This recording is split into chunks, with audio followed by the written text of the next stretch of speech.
Who do people say that I am? And who do you say that I am? I feel like those two questions together are the crux of like 90% of my faith crises throughout my life. The first question I know the answer to. I've always known the answer to. I grew up in Sunday school and church. I know that Jesus Christ is the second person of the Trinity, consubstantial with the Father, eternally begotten, not made, of the same substance. He came and died and suffered under Pontius Pilate and was raised on the third day and will come again to judge the quick and the dead and all of that fun stuff. I know the answer. I don't know what half of it means, and I don't think anyone does. But the second question, who do you say that I am, is the one that has tripped me up. Like, honestly, seriously, truly, if I'm being honest with myself and I don't have to worry about other people's judgments, that question has been a lot harder. But in order to dive into that question, I'm going to tell you a story about something that happened 2 days ago, I think, 2 or 3 days ago. I was in the middle of a wonderful, lovely shower when suddenly I heard a blood-curdling scream. A scream that I have not heard since Theo broke his arm. And I heard them running through the house and bursting into the bathroom, where inches away, thank God for shower curtains, Theo was screaming at the top of his lungs. And I'm so worried. I thought he fell off of something and broke another bone. What had happened was he is just the most caring person that I know when it comes to all living things. And he saw a carpenter bee on the ground whose wings no longer worked and wanted to pick it up and put it somewhere safe for its own sake, because it couldn't fly anymore. And I had told him that the male carpenter bees don't sting. They don't have stingers. And the females are not all that aggressive. So if they're flying around you, don't worry about them. Now, he didn't remember that second part. And so he reached down to pick the thing up with his hands and was met with a stinger right in the thumb, which I know some of you have been recently stung by bees. Fingers are really sensitive. And carpenter bee stings are pretty big, and they hurt. It starts to radiate down through this. So he is screaming and crying, and so they, come out of the bathroom, and I jump out, and I towel myself off, and I'm half dressed, and he's got an ice pack. Well, it's not an ice pack. It's frozen peas on his finger, crying at the table. And so I said, hold on, I'll be right back. I will get some medicine. Nicole thought I was going to the medicine cabinet to get the medicine we have specifically for bee stings. But instead, I ran out into the backyard and I found it'll load in a second, broadleaf plantain. Okay? You all have seen this before in your life, right? This is the Native Americans called this the white man's footprint, because everywhere Europeans went, this popped up in their footsteps. It is a European plant, but it is very beneficial. And I have heard from dozens of people, if you take that leaf and you chew it up into a paste and apply it to a bee sting, the sting will go away and it will stop hurting. So I ran outside and I grabbed a healthy-looking leaf and chewed it up and did it all outside, because I figured if they saw me pull something out of my mouth, they'd be like, "Yeah, that's gross." So I came inside and applied it to his thumb and held it on there. And as I'm holding this crushed up leaf onto his hand, I'm thinking to myself, did I have to do that? Did I have to chew it up with my mouth? Could I have just crushed it in the mortar and pestle that I have? Would that have worked just as well? Should I have just grabbed the medicine from the cabinet? Would that have worked better? Should I have grabbed that tube of paste and put that on? Would that have been better? I mean, it worked. He stopped crying within a minute or two, and the pain started to dull, and he started to breathe again, and it still hurt a bit, but it did its job. So after it was all settled and done, I went and I did some research, because that's who I am as a person, and found out that, yes, I could have grabbed my stone mortar and pestle, put a little water in, and crushed it up like I was at some medieval apothecary, and then applied that to him. But the saliva in it actually does break down more of the cell walls, and so releases more of the active compounds within the leaf that add to the healing. Also, saliva has antiseptic properties, as well as stimulates new tissue growth in small doses. Don't go ahead and spit on a bullet wound or something like that. But in small wounds, it does. But then I thought, should I have just used the over-the-counter cream stuff that, comes out of a tube and whatnot? So I looked at the active ingredients on that and found that the active ingredient was allantoin, I don't know how to pronounce it. That is also in plantains. Actually, that tube that you squeeze out and put on it is basically this, but artificially created. Almost all of the compounds in that bee sting remedy is just this, except that cream is a synthetic version created in a factory with chemical reactions and, robots and machines and everything kind of doing it soullessly, whereas this sprouted up and, ate the sunlight and grew and added to the soil and then was picked and chosen specifically and added my own fluids to it as well, and lovingly and personally and a little messily applied.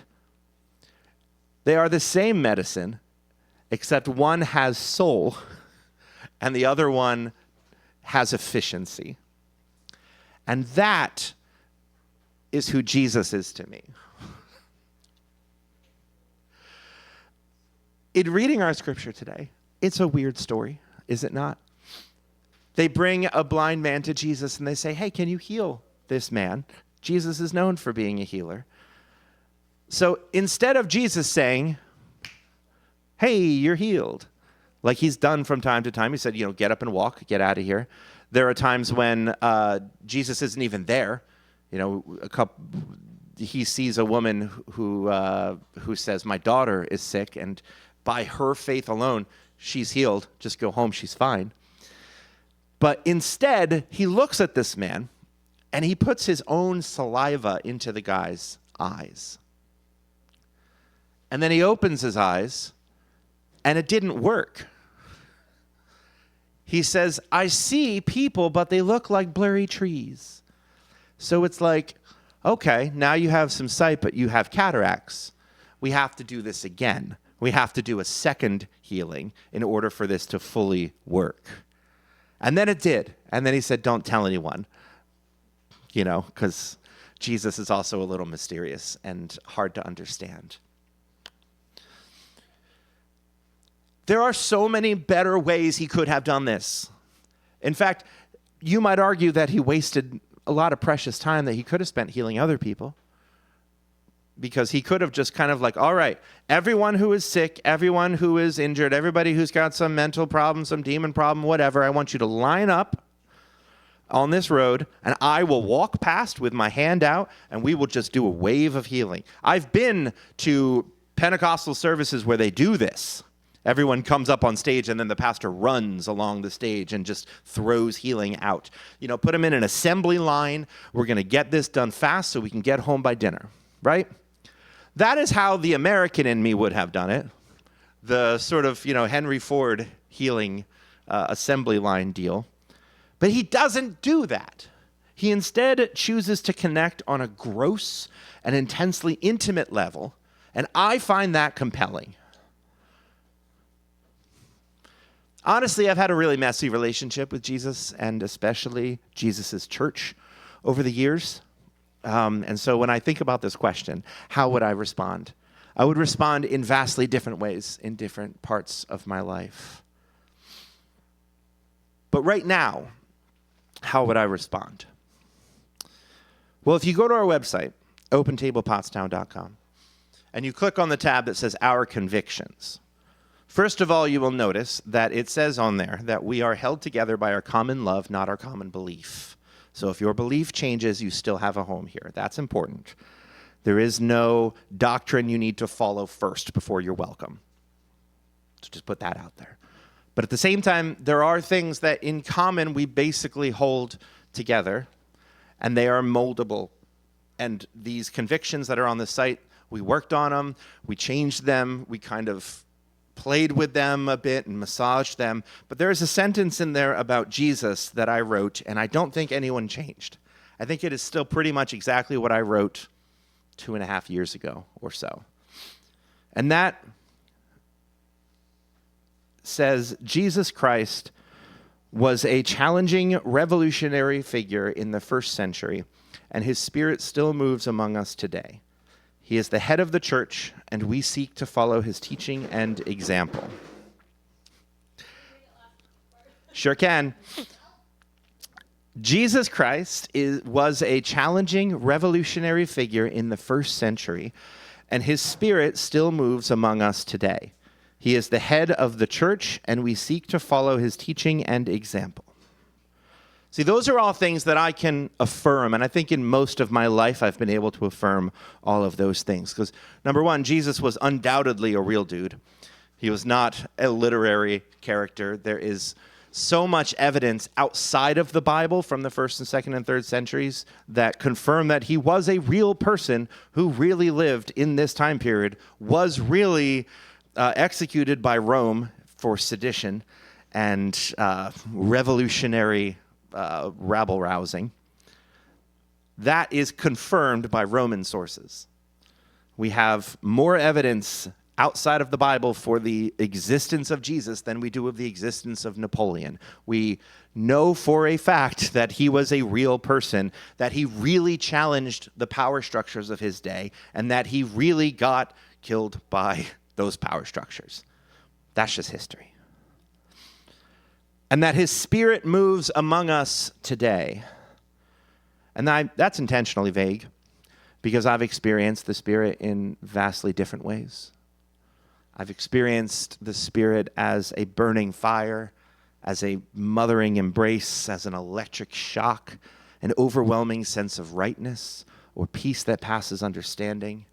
There are times I hesitate to even define it or to name it or to say that it is the Spirit of Jesus alive and among us today, because the fear of having now named it, I have now added my own expectations onto it, and it no longer can surprise me. You know, like, there are periods of my life where I've gone down that place. But there is this animating wonder beneath all of the universe, and I call that the Christ.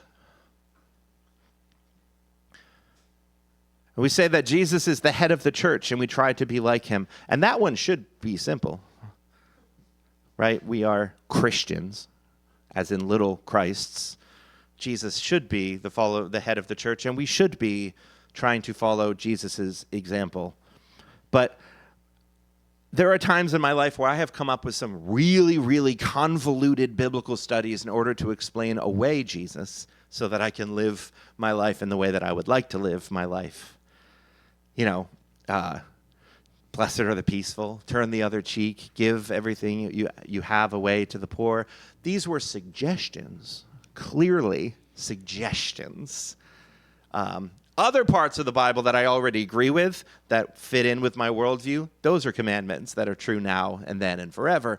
But, you know, there's a lot of other confusing stuff, and I can use my knowledge of Greek and Hebrew and the history and everything to explain away why we don't have to live that way. But the moment you do start to take Jesus seriously, you read the Sermon on the Mount and you think maybe he meant some of this stuff, it messes you up.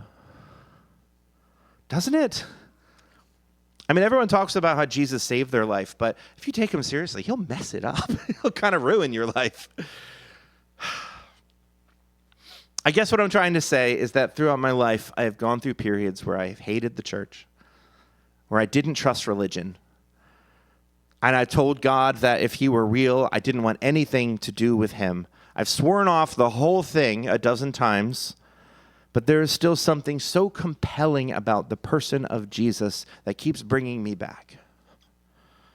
Something about the messy, earthy, scandalously particular nature of Jesus. Something about the way that he moves with such a meandering slowness, like he's always exactly where he wants to be. Something about how he moved so effortlessly across the lines that divide us and how he busted open every single binary category that we handed him. Something about the way he countered the violent and toxic masculinity of empires with his stubbornly wholesome defiance. There are 1,000 somethings that have spoken to me at different times of my life. But I'm wondering about you. I'm wondering if we can take some time now to talk about you. Who is Jesus to you? Something brought you here today. What do you find compelling about Jesus? Who do you say that he is?